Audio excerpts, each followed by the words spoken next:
खरंच मित्रांनाच प्रचंड वाईट वाटतं जेव्हा धर्म विचारून माणसं मारली जातात। आज माणसांचं मरण होतं आणि माणुसकीचं सरण पुन्हा पुन्हा रचल्या जातं।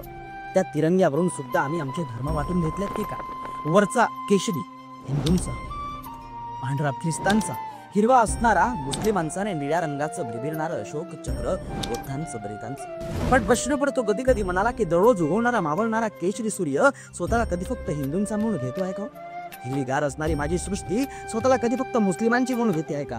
पांढरा शुभ्र असणारा हिमालय स्वतःला कधी फक्त ख्रिस्तांचा म्हणून घेतो आहे का? आणि निळ्या शार्प असणारा समुद्र स्वतःला कधी फक्त बौद्धांचा किंवा दलितांचा म्हणून घेतो आहे का? मग तुम्ही आम्हीच लोक ही जात नावाची आणि धर्म नावाची व्यवस्था का निर्माण करतो हा मोठा प्रश्न पडतो। नाहीतर एक दिवस मित्र हो असा येईल की तिरंगा डौलाना फडकत राहील पण गर्व असेल कौम हिंदू आहे म्हणत या देशातले हिंदू बांधव येतील आणि तिरंग्यातला भगवा रंग अलग काढून नेतील।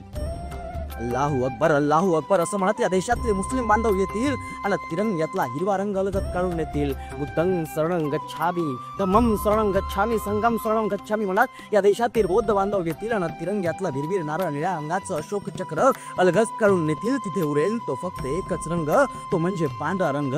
या देशाची जेव्हा आरती निघेल ना तेव्हा त्याला गुंडाळण्यासाठी ठेवलं असलेलं कापड असेल। आणि म्हणूनच आज धर्मावरून माणसं मारली जात आहेत म्हणून किरण कुमार महावी नावाचे कवी लिहिता की मारतो मी वाघ बस मोक्यात आला पाहिजे, इतका विश्वासही त्या बोक्यात आला पाहिजे।